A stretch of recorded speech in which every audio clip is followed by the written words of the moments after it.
We are getting a brand new Vanguard ban list, I think within 24 hours or so. So let's go over some of the things that could be banned / should be banned in Vanguard right now. Now, if you still need a beautiful playmat, now is your chance because we have on Zero Damage Gaming this Black November 2023 code that is going to give you 10% off. So if you still want a beautiful deck box, if you see me play in tournaments, I am always rocking one of these boxes.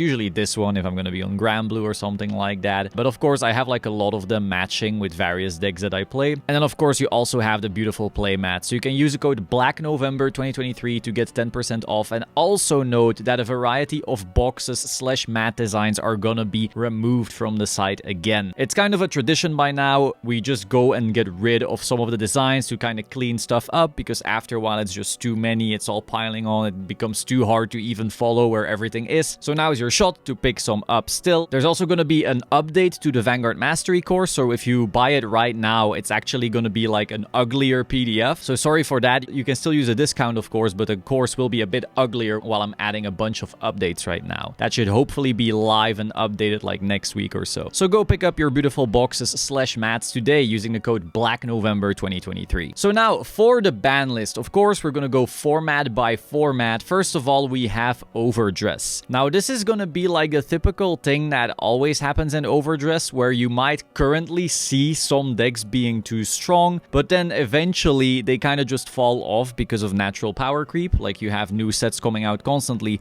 And so like, for example, Springfest, I considered Chronojet close to tier 0. Like I think if the Chronojet player didn't brick or didn't play awful, they would almost always beat virtually anything. By now, because again, some sets came out, Chronojet is only the third most topping deck right now, which is still solid. But remember that in Springfest, Eva was the second best deck and everything else was like way below. And look at Eva right now in place 10 in terms of tops the past 2 months. While some people might be saying like, oh, right now Willista is crazy or Gandiva is crazy or something like that, don't forget that if we look at the booster sets coming up right here, VGDB13, Flight of Chakrabarti, coming out December 8th, so in about a month, and that is going to change everything again. So like, while we could now speak about Willista and Gandiva being crazy, it just feels kind of like a waste. I don't think you need any hits in D right now, especially because these hits also just feel late then, you know? Like, you might hit a deck right now, and then next month it's like, oh, actually, this other new deck is better now, and now this hit was for nothing. So D, I'm saying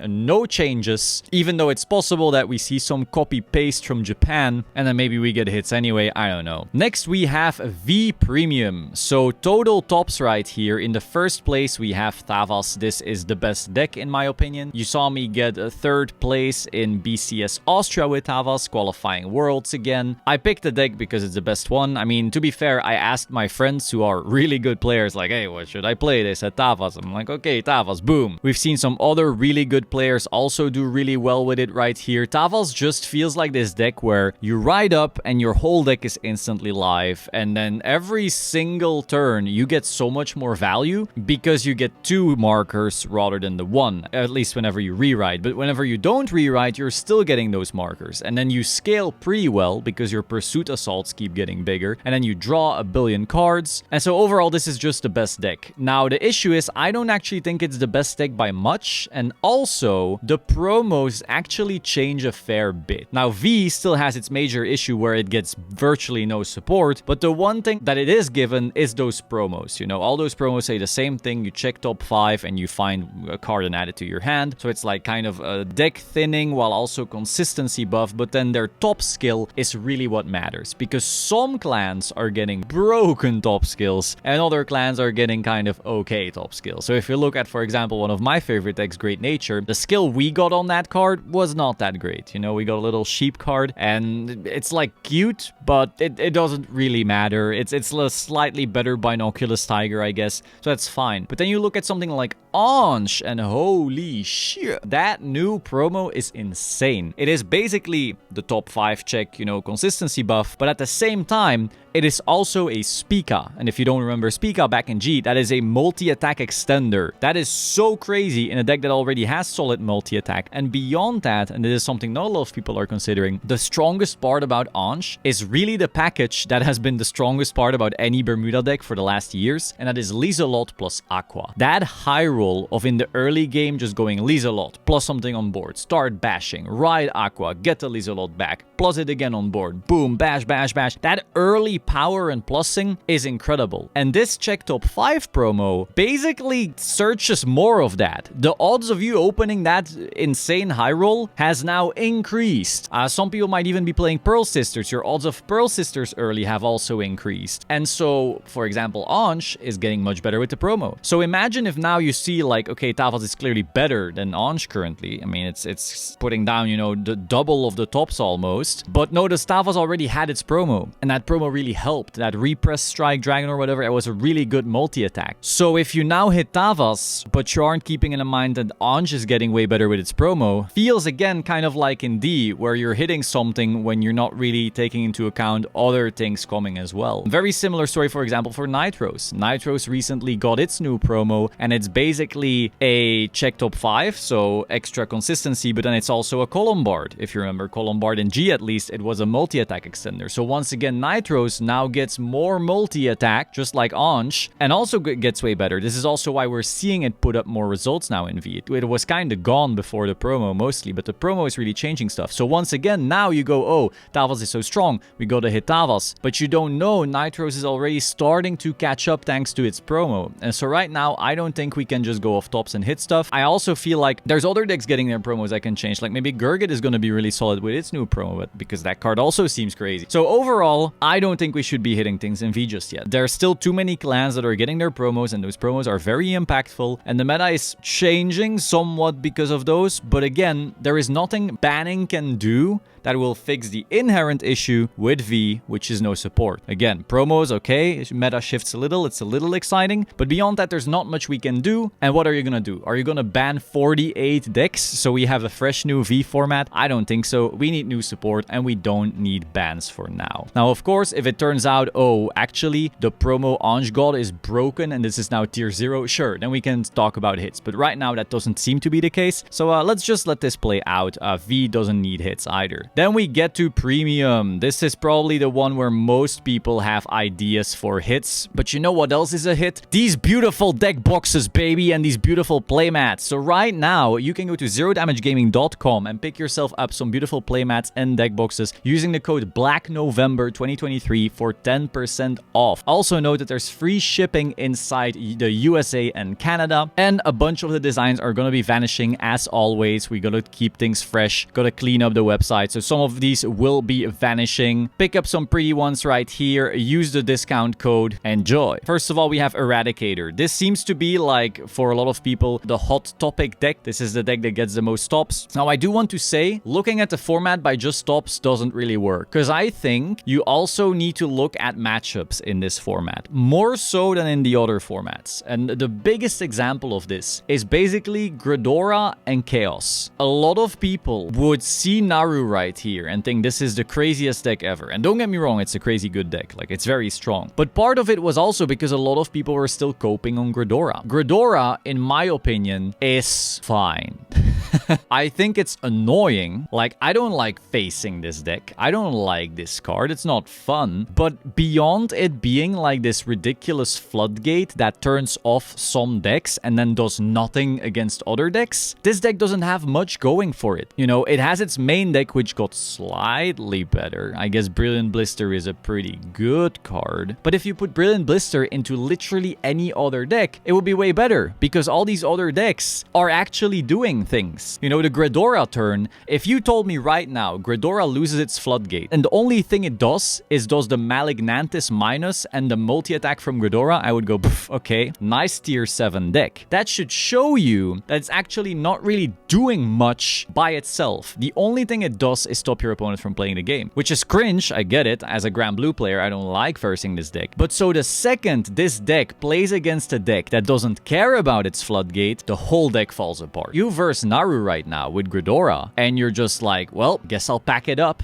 Like, Naru will just shit on you. So a lot of people were coping on Gridora, and then a lot of people started playing Naru, and then of course Naru does like insane because they shit on all the Gridoras for free, and they're also good enough to beat the other decks. So if Gridora was gone, I actually think Eradicator, while being a very good deck, would no longer be this, like, #1 dominant force or anything like that. You know, maybe something like Granblue would get a bit better because they don't have to be afraid of facing Gridora, you know, round 1 or 2. And then Granblue might be pretty good into Eradicator because they could have access to, like, Bell, or maybe they win without Bell. And so the whole meta would kind of shift. So you can't just look at this and go, look, Eradicator best deck by a million miles because it has most stops, when you have these awkward floodgate decks kind of shifting things around. So in Premium, personally, if I were to be hitting anything right now, it would only be this deck, the number 4 right here, Mill. If we click on Mill, you can already see we have Myrtoa. This thing is just going to do a loop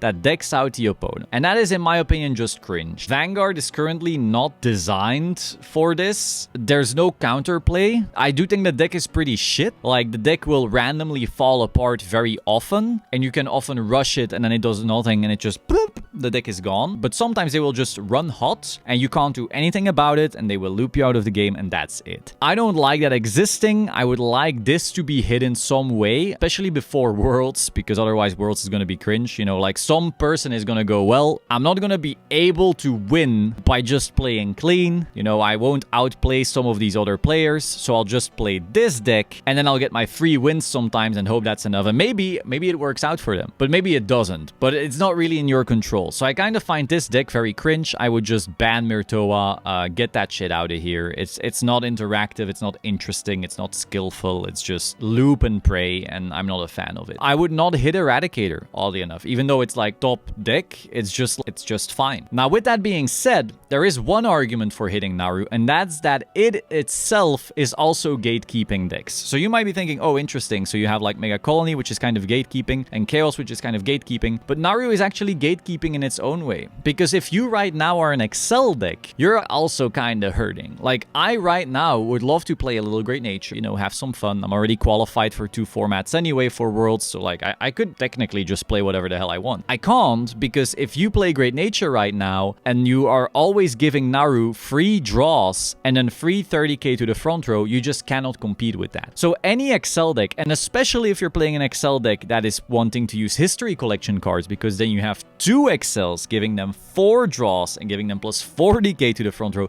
you just die. It's over. It's game over. It's GG. So any Excel deck is being gatekept by this deck. So that is the only argument for getting rid of it. But beyond that, I think this deck is like relatively fair. It's really good, but relatively fair. Now, ways to hit this deck, it's really hard. Like, if you ban this Exterminate thing right here, then they have nothing. Then they have 1 stun verse and the deck falls apart. That's pretty bad. You could put this card to 1. That would be a solution. Then you basically tell them, all right, try to use your Exterminate and your stun verse correctly. That could be fine. I've seen Kai mention putting Demolition Dragon to 2 because that would really slow down their early game. A lot of their early game is the on-hits from Demolition, so you could do that. But overall, I'm kind of conflicted on this deck because, again, I think this deck is fair too often, but also I understand it gatekeeping decks. And so if you're only looking at this from a gatekeeping perspective, you really would have to hit Naru, Chaos, and Gridora, even though I don't actually think Chaos or Gridora are that great of a deck, and Naru I think is really good, but it's not broken either. And then the third deck in line, we have Dieliner. I actually think this deck,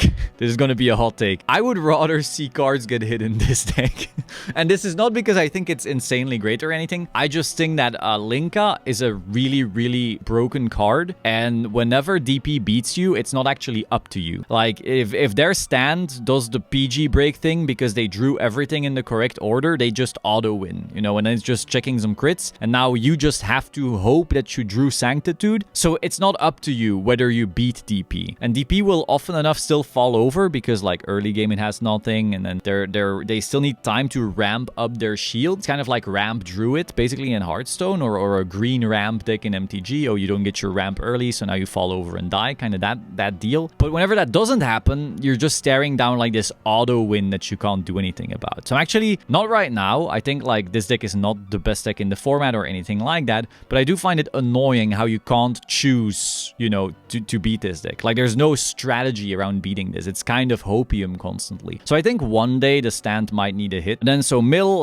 like I said, I would hit Mill, and then we have Highlander. If we're looking at these tops, notice how we're at total tops 5 right here in the 5th place compared to 20 by Eradicator. So I don't think Highlander needs a hit. I played this deck in Austria and I noticed how History Collection really buffed some decks in weird ways, and this started feeling fair. Which is weird, right? Because Highlander for Worlds was one of the most unfair, ridiculous decks ever. Of course, we lost Katire, but even in Springfest it felt really good, you know? I topped twice with it in Springfest, it felt really good. But right now, I don't know, sometimes it goes crazy and then you hit everything correctly. You know, Reindeer gets the best top 10, you find Lara, you go plus 1 billion, like holy shit. Oh, you find Anneska, you draw 1 billion, protect, whoa, okay, you auto win. But other times you just feel like fair, bad deck.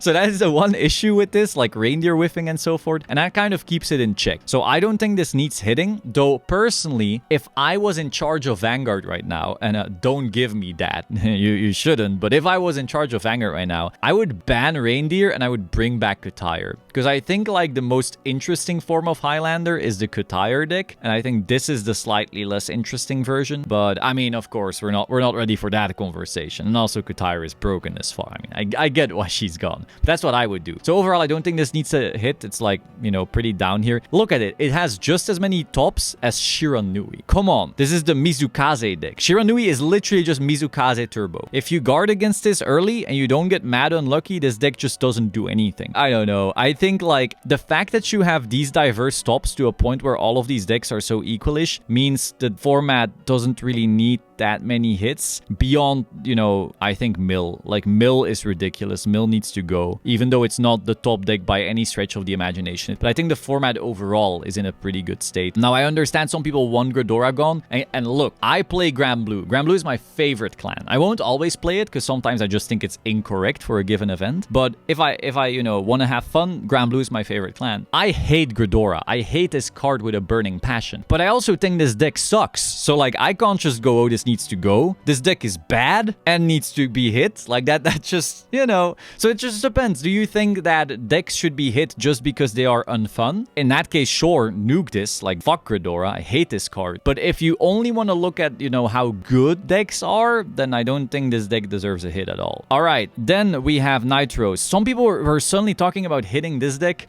It's time to clap your asses right here. There's only 4 tops for this deck, and 2 of them were a couple days ago. And so before last weekend, we only had 2 tops. You had Chris in first place and me in second place. Is this because people don't have the balls to bring this to an event with Gridora existing? I don't really know, because like I've seen plenty of people playing this and not necessarily meeting Gridora. Like in the Netherlands, there were other Granblue players. They didn't necessarily face Mega Colony and they didn't top. I'm biased as fuck, obviously, but like what are you even gonna hit? Basically, it's full of good cards and they're all good in their own way, but none of them are like broken by themselves, right? Okay, let's say you get rid of Nightstorm. All right, that would be annoying. You would make the deck legitimately worse, but then we just play Franche, which is multi-attack, just like Nightstorm. Slightly worse multi-attack, sure, like your Night Rose turn gets worse, but okay, all right. Other people might say, oh no, we banned Beatrice. Okay, now you make the deck just lame, because like Beatrice is like this interesting extender that adds defensive plays, it adds offensive plays, it does like a little bit of everything, but Beatrice by itself is never like the card that breaks it. So like if you get rid of this, Granblue is still gonna do the exact same thing, you know? It'll still cannoneer your ass with cannoneer just on the board with G Night Rose. It will still do all the same multi. You will still die to the big skull dragons and the bad bounty and all of that. The only difference is the deck becomes less skill expressive because you just have fewer lines. Like you're reducing the amount of lines, you're slightly lowering the ceiling, but you are dying to the exact same deck in the exact same way. Some people might go, oh, we banned Skull Dragon. All right, then Granblue is dead. Then it's just over. Then you've killed the deck. A deck that right now, if you look at tops, oh, there it is, 8 with 4 tops. I don't see why you would kill the deck like that. Next, you could say, oh, we banned Night Rose. You could, but then the whole deck loses the bad bounty turn, basically. At which point, they will all go Bartholomew Turbo, which means they will play Navigator, which means they will now become this cringe-ass, try to kill you on first stride instantly, hope you don't hit OT, and you don't get to play the game, but sometimes you do because you sacked. Like, that is just lamer, less skillful Granblue. Why would you want to play against less skillful Granblue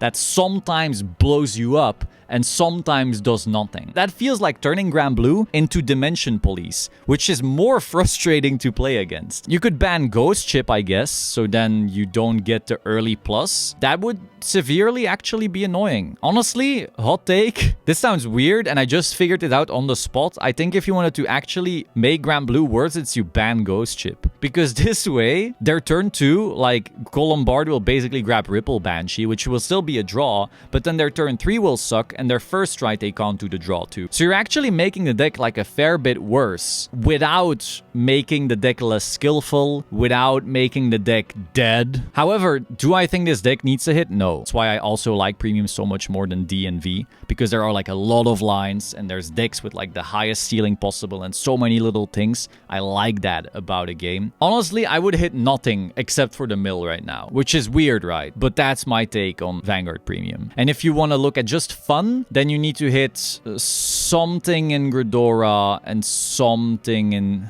I don't even think you need to hit something in Chaos. I think Chaos is like fine. Like if people go away a little bit from the history collection stuff because Chaos exists, that would be like a good way to kind of balance this anyway. I think just like Gridora by itself is a fine hit. So if I were in charge of the format right now, I nuke the mills. I ban Gridora because I'm selfish. Oh, and then finally, of course, ban Overtriggers. Overtriggers are still cringe as fuck. I don't understand why anyone protects them or defends them. They're ass. I think Bushiroad is very happy that a lot of people have basically accepted its existence. Like I read comments like that from time to time. People will go, oh, you know, all this crying about Overtriggers is getting old. Bushiroad is clearly not going to do anything about it, so let it rest. It's like, yeah, Bushiroad is definitely not going to do anything about it when you let it rest. Vanguard is kind of like a Mona Lisa, and you're letting a pigeon shit on it, and you're like, well, the pigeon isn't going away anyway. What can we do about it? But that is all. Hope you found this interesting. Be sure to like, comment, subscribe. Again, you can go to zerodamagegaming.com and use the code BLACKNOVEMBER2023 to get a 10% discount off the playmats and the deck boxes. Some will be vanishing in the near future. I will see you soon. Ciao.